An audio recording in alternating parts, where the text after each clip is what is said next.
देश विदेश घुमियो टाढाको दूरी छेकियो यहाँ। धनी गरिबको भेदभाव जताततै देखियो यहाँ। कसैको महल र चिल्ला गाडी, कसैको दुःखको जिन्दगी, त्यही भएर गरिबको कहानी लेखियो यहाँ। देश विदेश घुमियो टाढाको दूरी छेकियो यहाँ। धनी गरिबको भेदभाव जताततै देखियो यहाँ। कसैको महल र चिल्ला गाडी, कसैको जिन्दगी दुःखको, त्यही भएर गरिबको कहानी लेखियो यहाँ। नमस्ते नमस्कार अनि हार्दिक स्वागत गर्न चाहन्छु।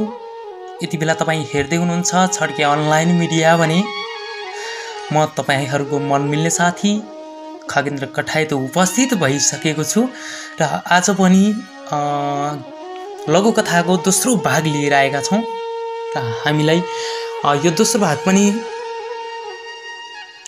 यसको शीर्षक रहेको छ आमा बुबाको सपनी र भाग 2 पठाउनु भएको छ हामीलाई बखत कठायतले नै भने दैलेख विशालाबाट हामीलाई प्रेषित गर्नुभएको छ र हाम्रो छड्के अनलाइन मिडियामा नयाँ हुनुहुन्छ र हामीलाई हेर्दै सुन्दै हुनुहुन्छ भने हामीसँग जोडिनु भएको छैन भने सब्स्क्राइब गर्नुहोस् र नजिकै रहेको बेल आइकन छोएर हाम्रो सदस्य बन्न भने नभुल्नुहोला। र लागौँ अब भाग 2 तिर। जीवनको बारेमा साँझ बुबा आमाले पनि कुरा गरेछन्। जीवनलाई इन्डिया पठाउँ भन्ने उसको पढाइ बिग्रिन्छ, नपठाउने हो भने थोरै ऋण पनि छ। साउको फेरि त्यो इन्डिया गएर पनि के कमाउने भयो, यसलाई काम पनि कसले दिन्छ त। बुबा आमालाई 2 मन गरेका थिए। आमाले भन्नुभयो अब सुत्नु पर्यो। बुबा आमालाई मनमा लाग्यो यो कुरा छोरा पहिलो चोटि घर छोडेर जाँदैछ, कहिल्यै पनि घर नछोडेको छोरा भनेर सोचिरहेका थिए। आमाले पीर लिएर रात बिताउनु भयो अनि बिस्तारै बिहान पनि भयो अनि आमा भैँसी दुन जानुभयो। बुबा हातमा कठिया र बरियो बाँधेर वनतिर गए अनि जीवन पनि उठ्यो अनि भाइलाई सोध्यो, नवीन बुबा आमा कता जानुभयो भन्यो। आमा गोठमा भैँसी दुँदै हुनुहुन्छ, बुबा वनतिर जानुभयो भन्यो। अनि आमा पनि आउनुभयो र जीवन ल मकै भुटेर राखेको छु, खाँदै जा अनि घाँस काटेर लिएर आ भन्नुभयो। जीवन घाँस काट्न बारीतिर गयो अनि घाँस काटेर आयो। जीवनको मनमा के कुरा खिलिरहेको थियो। इन्डिया जान पाइने भयो भन्ने ऊ खुसी भएको थियो र त्यतिकैमा जीवन पनि घाँस लिएर घर पुग्छ अनि जीवनको बुबा पनि दाउरा लिएर आइपुग्नुहुन्छ अनि जीवनले एकचोटि बुबालाई सोध्छ,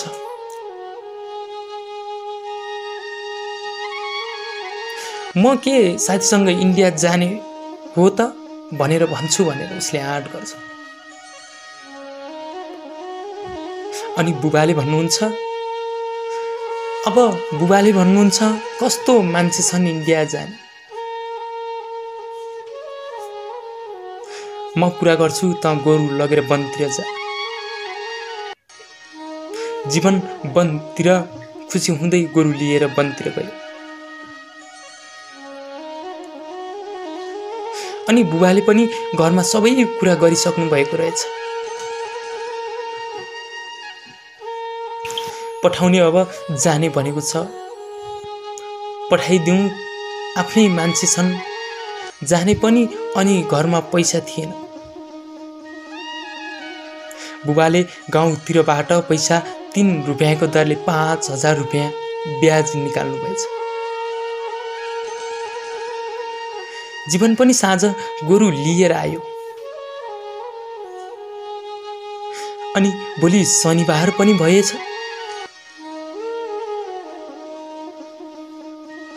पर्सि आइतबार जाने भन्ने कुरा भएको रहेछ। अनि साँझ खाना खाने समय पनि भयो। अनि जीवनलाई अब सबै कुराको बन्दोबस्त मिलाएको छु, अब खाना खाएर सुत भन्नुभयो। जीवन कोठा गएर सुते, तर बुबा आमाको मन हो, तर पठाउने भने खै के गर्ने, दोधारमै भए। क्रमशः जीवनको इन्डिया जाने दिन पनि आयो। अनि जीवनले नयाँ कपडा त कहाँ पाउँथे। उही विद्यालयको ड्रेस लगाएर बाहिर आयो। सबै साथीहरू हिँडिसकेका थिए। गाडी पनि नजिक नआउने, धेरै टाढासम्म हिँडेर जानुपर्ने। आफ्नो घर परिवारसँग टिका लगाएर हिँड्यो। अनि साथीहरूले पनि उसलाई कुरेर बसेका थिए। अनि गाडी पनि मिल्यो। जीवन कहिले पनि गाडीमा नचढेको थियो, तर गाडी चढ्नलाई ऊ डराएको थियो।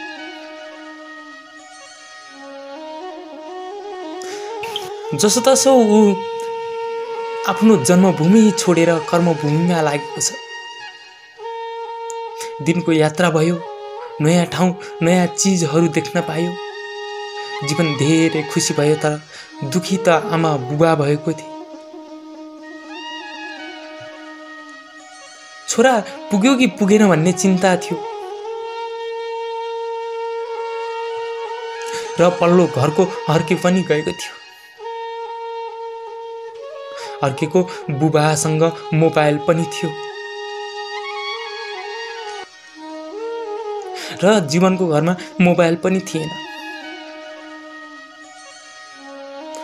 फोन गर्नलाई अनि हर्केको फोन गरेर खबर सुनाएछ। अनि हामी काम गर्ने ठाउँमा पुगेका छौँ। जीवनलाई होटलमा लगाएका छौँ। महिनाको 7,000 मा काम भाँडा धुने काम हो। जीवन जस्तो सुकै काम भए पनि गर्थ्यो, किनकि घरको दुःख पनि सम्झिन्थ्यो। र उसले सम्झियो बुढा बाबा आमाको लागि, पढाइको लागि पनि, अनि सबै परिवारको लागि नयाँ लुगा किन्ने पैसा त हुन्छ भनेर पनि जीवन काममा लाग्यो। तर उसलाई हिन्दी भाषा बोल्न पनि नआउने भएको कारणले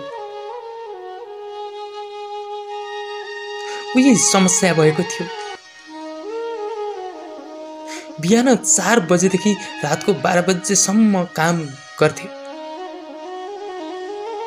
दिन रात काम गरेर जीवनले 2 महिना काम गर्यो। अनि उसको राम्रो काम गरेको कारणले मालिकले पनि खुसी थियो।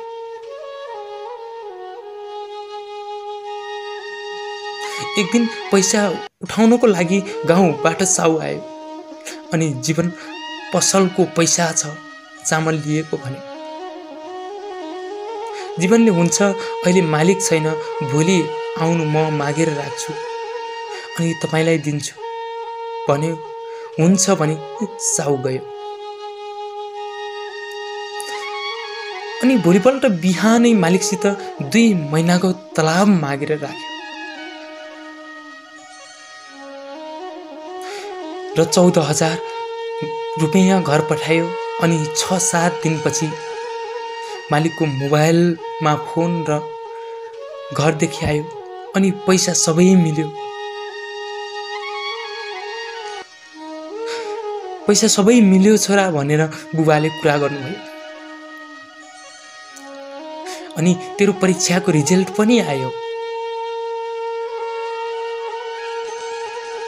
अनि जीवन आफ्नो सिम्बल नम्बर र जन्ममिति लिएर मालिकसित ल्यापटपमा हेर्यो तर राम्रो नतिजा आयो।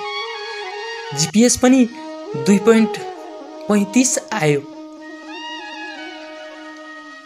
कुनै पनि विषय नलागेर पास भयो। जीवन झन् खुसी भयो।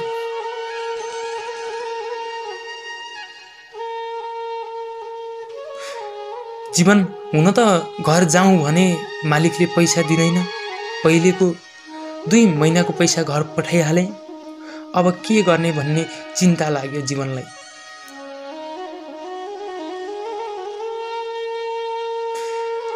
र जीवनले अब घर नजाने दशैंमा जाने विचार गर्यो। जीवनको पढ्ने मन त थियो नि। जीवनको तर भने जस्तो आर्थिक स्थिति नाजुक थियो। त्यसैले राम्रो विषय लिन सकेन। 11 कक्षामा भर्ना गर्न लगाइयो। होटेलमा दिनरात नभनी मेहनत गरी काम गर्यो। दशैं पनि नजिक आयो र जीवनले घर जाने तयारी गर्यो। अनि आफ्नै मामासँग जीवन घर फर्कियो। घरमा सबैलाई नयाँ कपडा सबै कुरा पुरा हुने गरी दशैंको सामान पनि लिएर गयो। दशैं पनि रमाइलो गरेर बित्यो। दशैं पनि रमाइलो बनाएर बिताए। दशैं मात्र नभई उसले तिहारमा दिदीबहिनीको लागि पनि मिठाईहरू लिएर राखेको थियो। अनि नयाँ मोबाइल पनि नयाँ किनेको रहेछ। अनि साथीलाई पनि मिठो मिठो कुराहरू आफूले देखेका कुराहरू सबै सुनायो। अनि यसरी नै दिन बित्दै गए जीवनका। पहिले भन्दा अलि बुढा बुबा आमाले सपना पुरा गर्ने सोचमा लाग्यो छोरा। अनि उमेर पनि 19-20 वर्षको हुन लाग्यो। सबै भाइ बहिनीहरू पनि ठुला भए। अब बुढा बुबा आमाको सपना पुरा हुने भए। र बाँकी भाग 3 दोस्रो पेजमा लिएर आउनेछौँ। र हामीलाई यो कथा प्रेषित गर्नुभएको थियो बखत कठायतले विशाला दैलेखबाट भने उहाँलाई धेरै धेरै धन्यवाद दिन चाहन्छौँ। र तपाईँहरूसँग पनि यस्तै सत्य घटनामा आधारित कथाहरू छन् भने हामीलाई इमेल मार्फत पनि पठाउन सक्नुहुन्छ, जसको लागि इमेल ठेगाना रहेको छ khagendrakataiyat444@gmail.com। र त्यसै गरी khagendrakataiyat 623@gmail.com र chhatke_online@gmail.com मा पनि तपाईँले सहजै पठाउनु भयो भने हामी सहजै प्राप्त गर्नेछौँ। र भिडियोलाई अन्तसम्म सुनिदिनु भयो सबैजनालाई हार्दिक कृतज्ञता व्यक्त गर्दै